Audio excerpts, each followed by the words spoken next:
The gymnasium went so quiet that the hum of the overhead lights became the loudest thing in the room. 200 people, parents, judges, students, teachers, sat perfectly still, their eyes fixed on a 14-year-old girl standing alone at a whiteboard. Her name was Maya Reyes.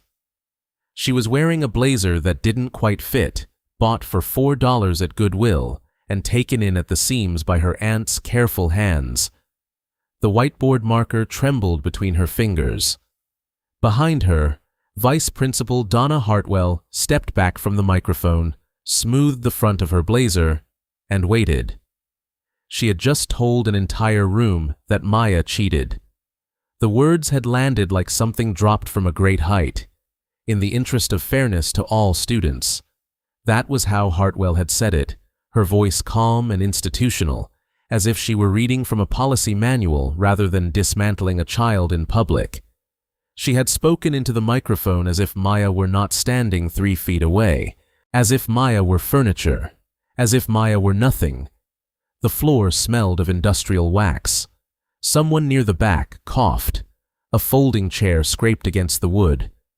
Maya did not turn around. She did not look at Hartwell. She did not look at the judges at the long table to her left, or at the rows of faces blurring into a single pale wave in front of her. She looked at the whiteboard, at the blank white space waiting for her. Her chest rose, fell. She lifted the marker. That was the moment. That small, quiet act of lifting a marker that nobody in that gymnasium would forget for the rest of their lives. But that is not where this story starts. It starts 38 minutes away by bus in a 2-bedroom apartment above a dry cleaning shop, where the smell of chemical steam and lavender drifts up through the floorboards every morning. It starts at a kitchen table under a light that buzzes when it's cold, where a girl does her homework twice, once to get it right and once to make sure. It starts long before a microphone, long before a whiteboard, long before 200 people held their breath, waiting to see what a 14-year-old girl was made of. Before we go back to the beginning, tell us in the comments where you're watching from, and if stories like this one matter to you, make sure you're subscribed, because this story is one worth staying for. Now, rewind. Go back to an ordinary Tuesday in October, when the biggest problem Maya Reyes had was whether the library's borrowed calculator would hold its charge through 5th period. Go back to before any of this. Back to the beginning of who she was, and why what happened in that gymnasium was not a surprise to everyone who knew her.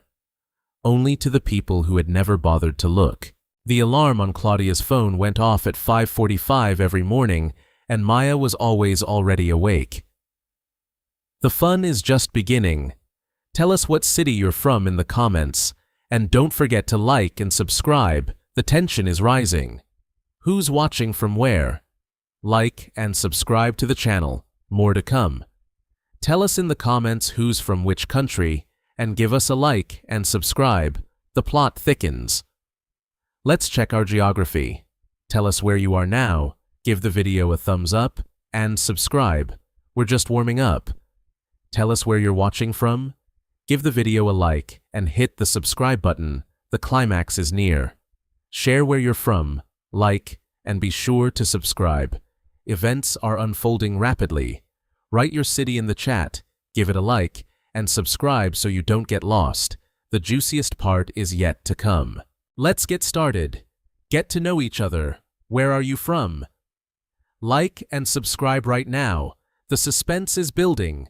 Tell us where you're watching this episode from, and reward us with a like and a subscribe.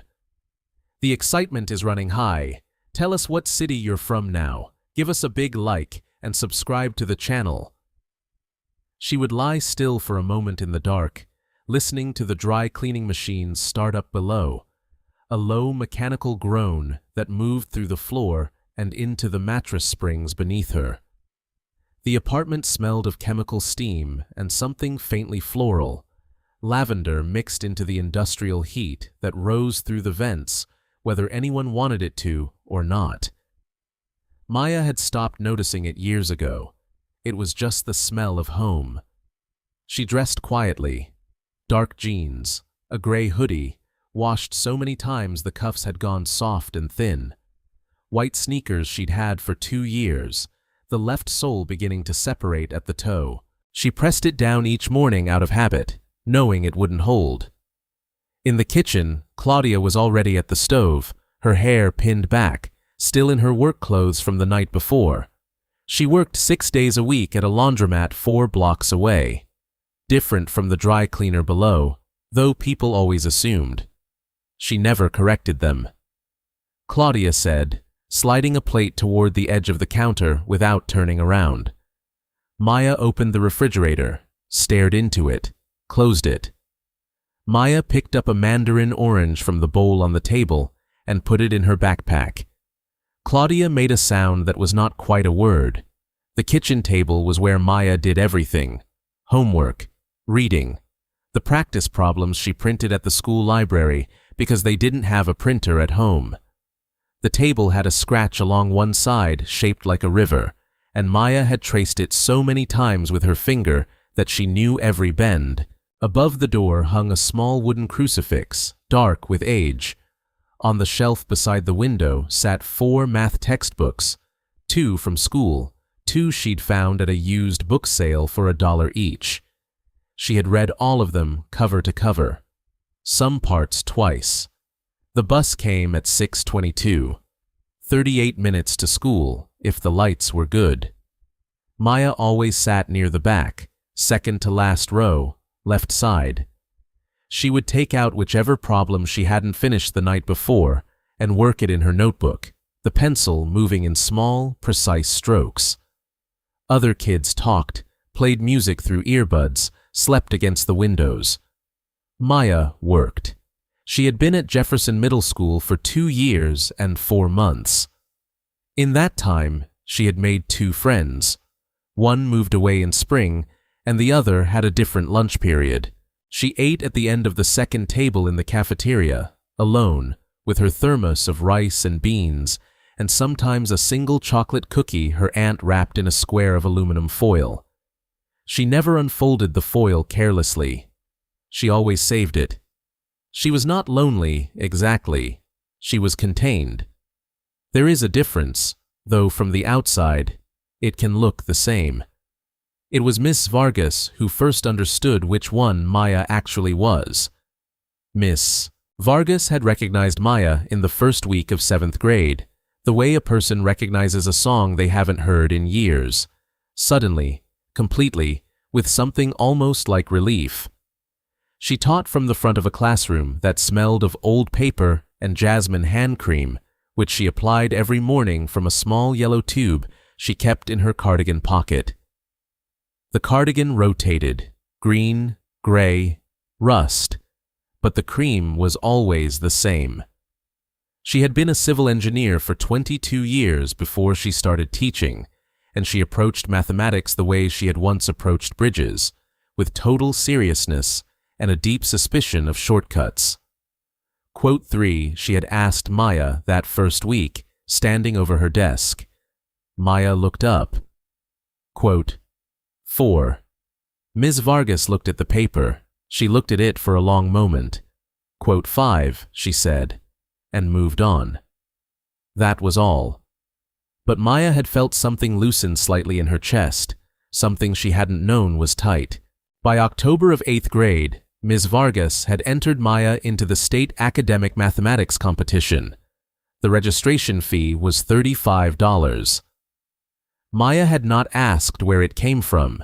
She found out later from Claudia, who mentioned it only once, sideways, while folding laundry. The quarters and small bills saved over 6 weeks counted out on the kitchen table under the buzzing light.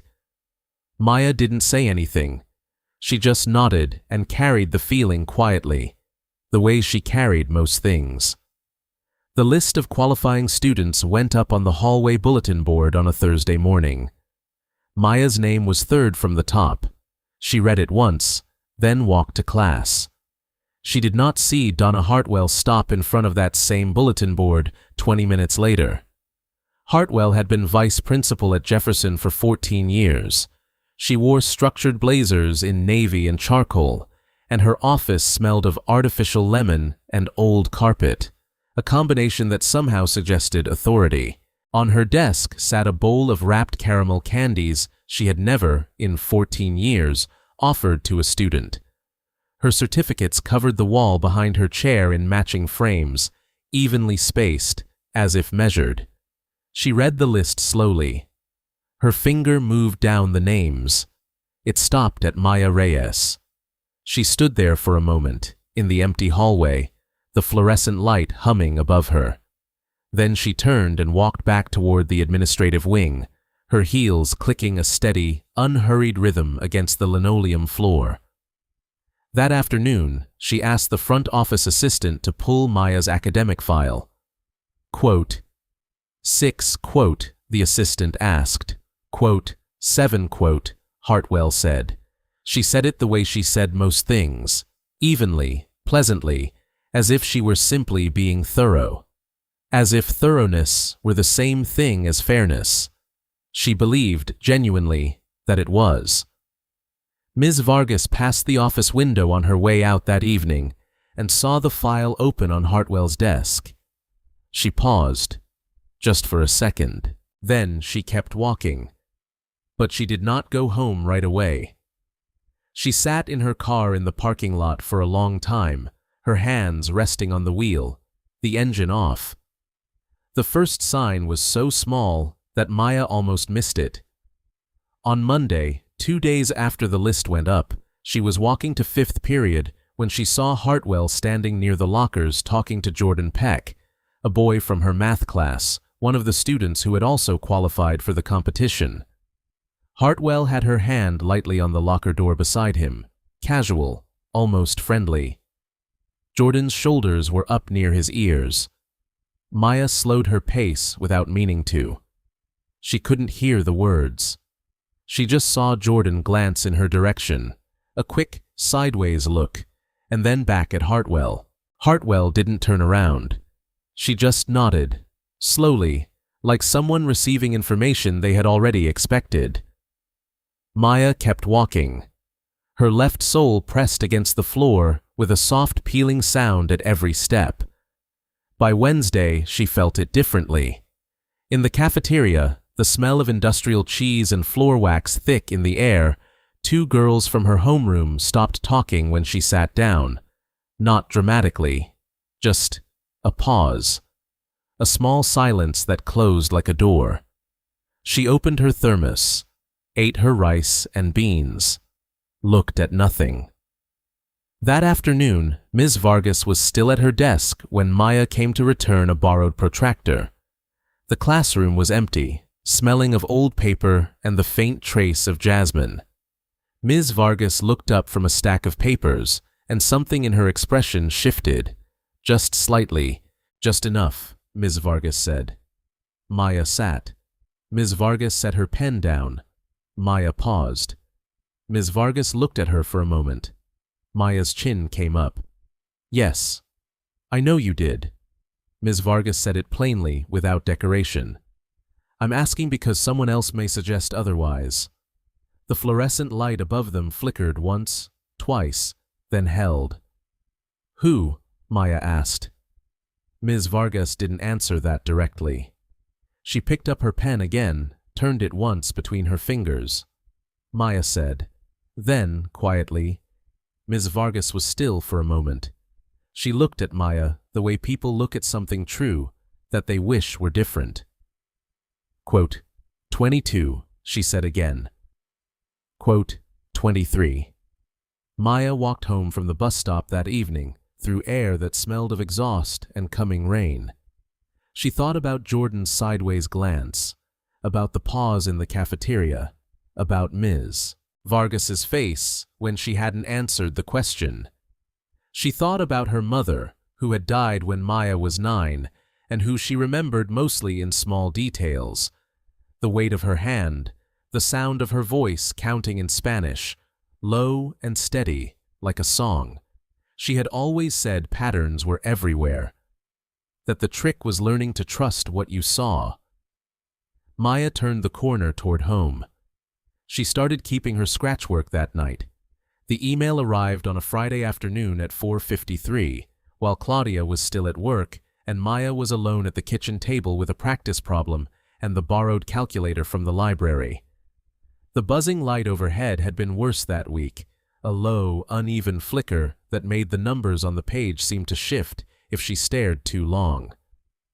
She had learned to work around it, tilting the page slightly to catch the steadier light from the window. Claudia's phone was charging on the counter.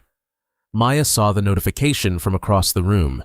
She recognized the school district's name in the preview line. She read it standing up, still holding her pencil. The language was careful, measured, the kind of writing that had been looked at by more than one person before it was sent. It said that in the interest of maintaining the integrity of the state competition, and in fairness to all participating students, Maya Reyes would be required to complete a supplemental demonstration of the final qualifying problem. The demonstration would take place the following Saturday. It would be observed by the panel of judges, school administration, and invited guests. Maya read it twice. Then she set the phone down on the counter, face up, and walked back to the kitchen table and sat down. She did not cry. She picked up her pencil and looked at the problem in front of her. The numbers sat on the page, patient and still. She couldn't read a single one of them. When Claudia came home at 6, the apartment smelled of the reheated rice Maya had made for dinner and something else, something quieter, harder to name. Claudia set her bag down and looked at her niece's face and knew before she picked up the phone. She read the email. Once. "They're saying you cheated," Claudia said. Her voice was flat. "They're not saying it directly." Maya kept her eyes on the table. "They're saying integrity, fairness, supplemental demonstration. That's the same thing." Silence. The refrigerator hummed. Outside, a car passed slowly, its headlights sweeping across the ceiling. "Can they do this?" Claudia asked. "Ms. Vargas says they need documentation to formally accuse me. They don't have any." Maya paused. "So instead, they're doing this?" Claudia sat down across from her. She pressed both hands flat on the table, the way she did when she was deciding something. Her knuckles were dry and cracked from the laundry chemicals, the skin around her wedding ring, which she still wore, though Maya's uncle had been gone for 3 years, slightly raw. Claudia said. Claudia looked at her for a long moment. Maya thought about it honestly. Quote, 34, she said. Quote, 35. Quote, 36. Maya looked down at the practice problem still open in front of her, at the neat column of her own handwriting, small and precise and completely correct. Quote, 37, quote, she said. Quote, 38, quote. Claudia reached across the table and covered Maya's hand with hers. Neither of them said anything else. The light buzzed above them, uneven and persistent, the way certain things are. Ms. Vargas was already in Hartwell's office by 8 o'clock Monday morning, before the hallways filled, before the first bell, while the school still smelled of overnight cleaning solution and cold air from the propped-open side door. She had worn the rust cardigan. She sat straight in the chair across from Hartwell's mahogany desk, her worn heels flat on the floor, her hands in her lap. The bowl of wrapped caramel candies sat between them like a small, useless centerpiece. Hartwell folded her hands on the desk. Ms. Vargas's voice was quiet and even. I came in to ask you to show me the documentation. The process requires, show me one irregularity, one flagged answer, one timestamp that doesn't match. Ms. Vargas didn't raise her voice. She never needed to. Underscore, underscore, quote, underscore 44. Underscore, underscore, Hartwell's chin lifted slightly. The integrity of the process isn't only about documentation, it's about perception. When a student's score is significantly above their, say her name, Donna. Silence. The fluorescent light above them hummed. Somewhere down the hall, a door opened and closed. Hartwell smoothed the front of her blazer. "This isn't personal." "I know you believe that, Ms. Vargas said. "That's what concerns me." She stood, picked up her bag, and left. She did not look at the candy bowl. She did not look at the certificates on the wall, each one perfectly level, each one proof of something Hartwell had decided mattered. In the hallway, Ms. Vargas stopped. She pressed 2 fingers against the bridge of her nose. 40 years. She had watched this happen in 40 years of classrooms and conference rooms and carefully worded emails. The form was always different. The architecture was always the same. She pulled out her phone and called the district's academic coordinator. That same morning, Maya was in 5th period when an office aide knocked and handed her teacher a slip of paper. The teacher read it, glanced at Maya, and said nothing. Maya felt the glance like a change in air pressure. The slip was not for her, but she had seen her own name on it, upside down, from 3 rows back. After school, she found Jordan Peck waiting near the side exit, his backpack over one shoulder, looking like someone who had been standing there long enough to reconsider it twice. Quote, 50, he said. Maya stopped. Quote, 51. He looked at the floor. Quote, 52. Maya was very still. Quote, 53. Quote, 54 Foss. He finally looked up. Quote, 55. He said it without cruelty, just as fact, the way it was. Maya nodded once. He walked away. She stood in the doorway, the cold October air pressing against her face, the smell of wet pavement rising from the parking lot where Hartwell's car sat in the fire lane, as it did every single morning, in the spot marked clearly in red. No one had ever asked her to move it. Claudia's sister came to visit that Thursday with her daughter Rosie, who was 7 years old and spoke in complete sentences that landed like small stones dropped from a great height. She arrived smelling of the cold outside and the particular sweetness of a child who had been given a juice box on the bus. She immediately climbed onto the kitchen chair beside Maya and watched her work with the focused attention of someone observing a magic trick.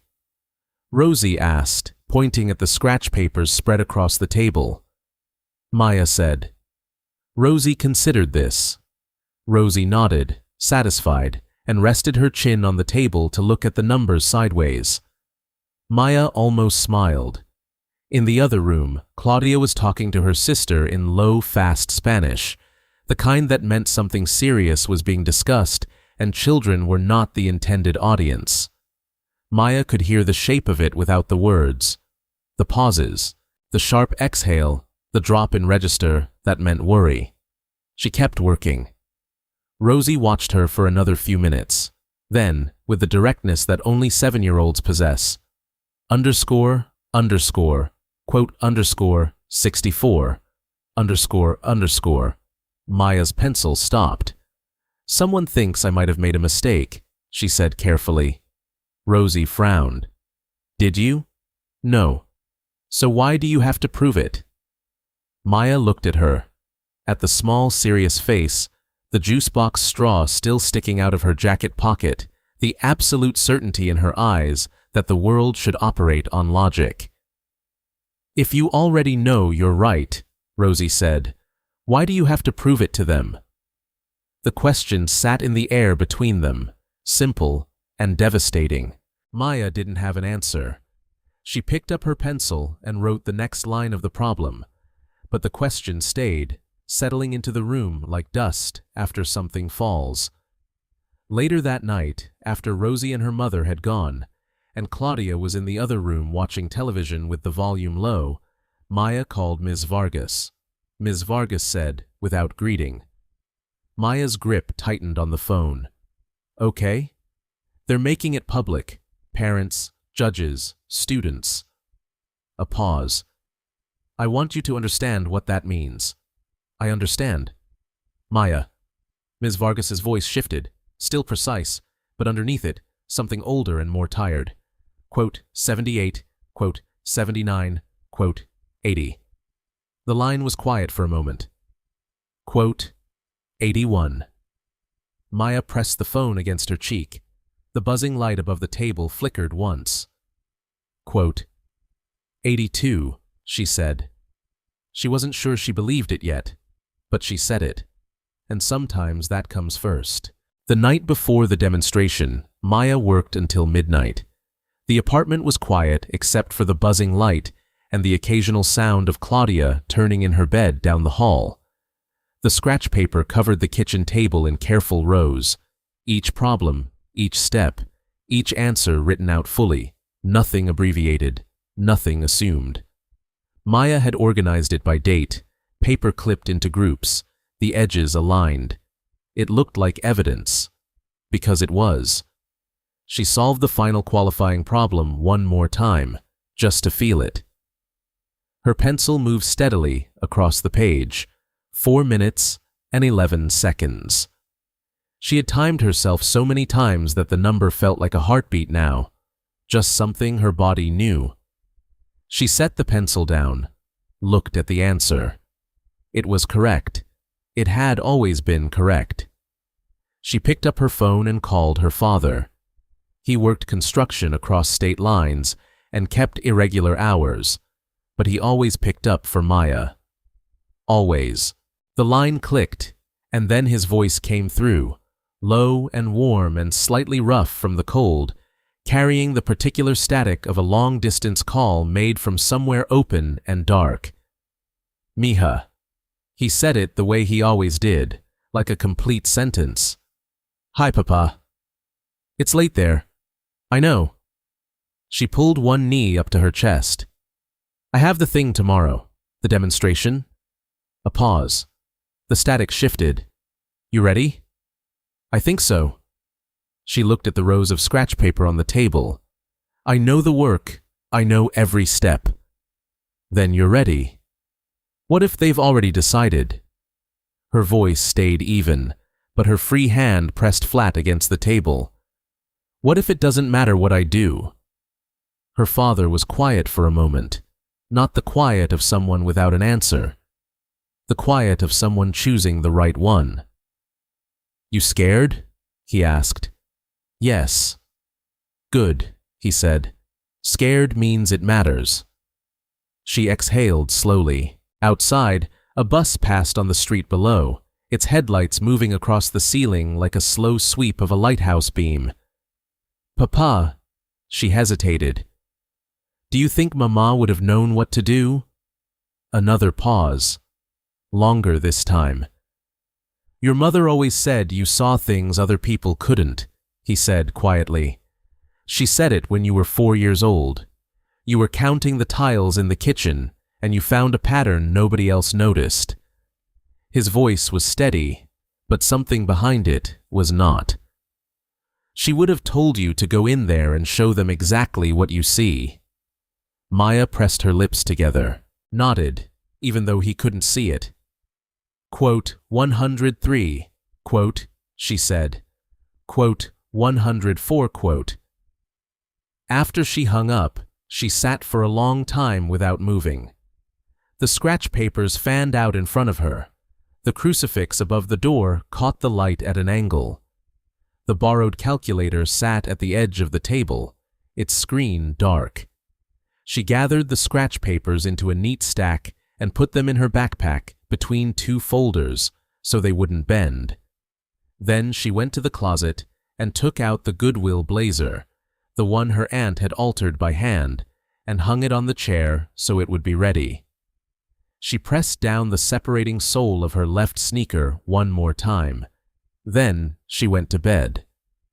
The gymnasium smelled of floor wax and folding chairs and 200 people who had arrived not quite knowing what they were about to witness. Maya stood at the side of the stage in her Goodwill blazer, the seams her aunt had stitched by hand holding perfectly, the left sole of her sneaker pressed flat against the polished floor.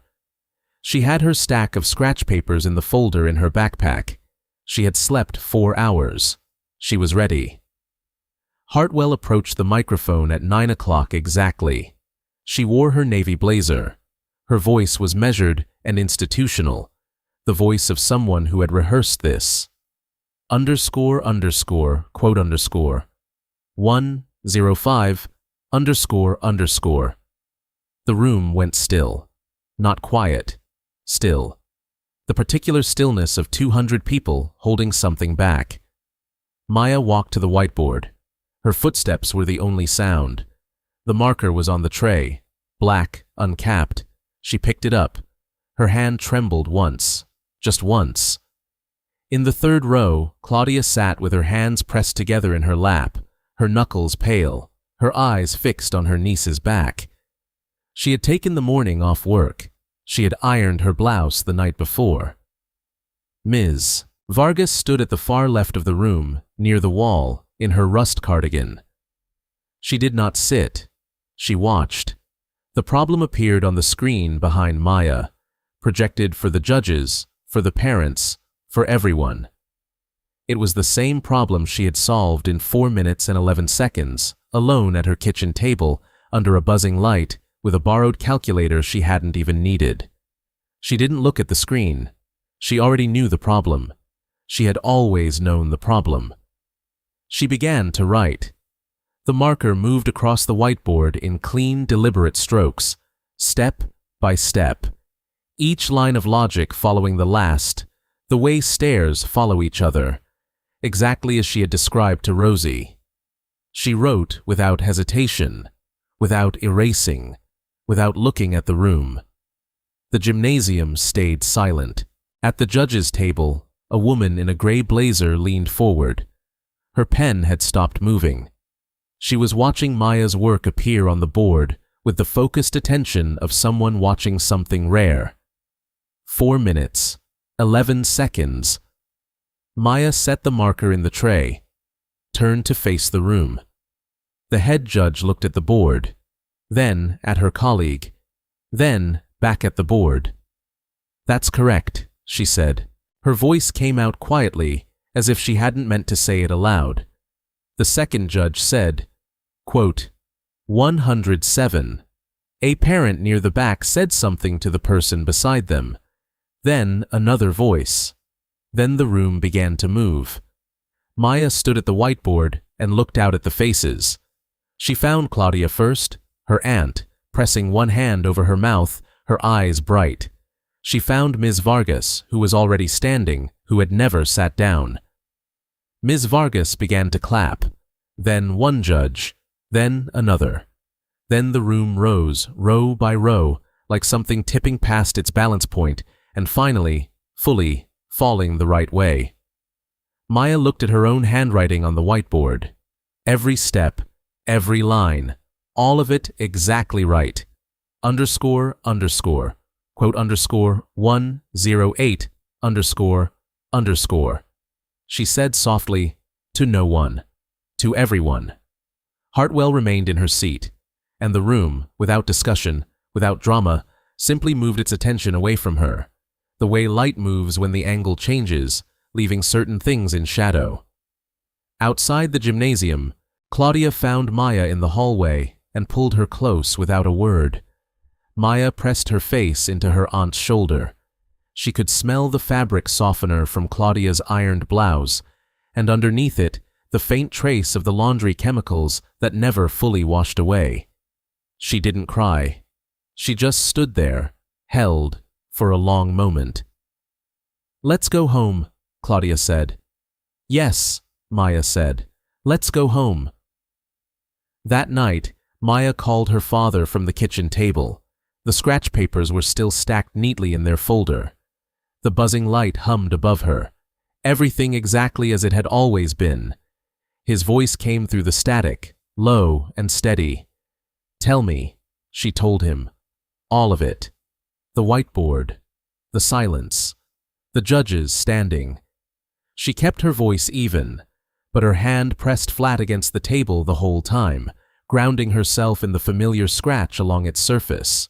When she finished, her father was quiet for a long moment. "Your mother always said you saw things other people couldn't," he said finally. His voice was rough at the edges. She said it when you were very small. She would have been there today. She would have been so loud." Maya laughed, a real one, sudden and brief. "I know. I'm coming home in 3 weeks. We'll celebrate properly." "Okay, Papa." "Maya." He paused. "I'm proud of you. Not because you won, because you picked up the marker." 6 months later, the hallway bulletin board at Jefferson Middle School had a new name on a new list. Maya Reyes. State Mathematics Competition. First place. The certificate beside it was framed, not by the school, but by Ms. Vargas, who had paid for the frame herself and hung it without asking anyone's permission. Ms. Vargas retired at the end of that school year. At her small farewell gathering in the classroom that smelled of old paper and jasmine, she told Maya, quote, 120. Quote, 121, Maya said. Donna Hartwell remained at Jefferson. No dramatic removal, no public consequence. The institution moved around her the way water moves around a stone. Slowly, quietly, leaving her slightly more alone each year. The competition medal sat on the shelf in the apartment, beside the 4 math textbooks, catching the light from the window each morning. Claudia dusted it every Sunday without being asked. One afternoon, Rosie came to visit again. She stood on her toes to look at the medal, then turned to Maya with her juice box and her complete sentences. Quote, 1, 2, 2, quote, she asked. Quote, 1, 2, 3, quote, Maya said. Rosie nodded, satisfied. Quote, 1, 2, 4, quote. That evening, Maya sat at the kitchen table under the buzzing light with a new problem, a harder one, from a book Ms. Vargas had left her. The thermos sat at the corner of the table. The crucifix hung above the door. The sole of her left sneaker had finally been glued back properly, a birthday gift from Claudia, practical and perfect. Everything the same, and completely different. Claudia passed through the kitchen, touched Maya's shoulder once, and kept walking. That was enough. It had always been enough. If Maya's story moved something in you, subscribe and leave a comment telling us where you're watching from. And ask yourself, if someone told you that you didn't deserve the thing you worked hardest for, what would you do?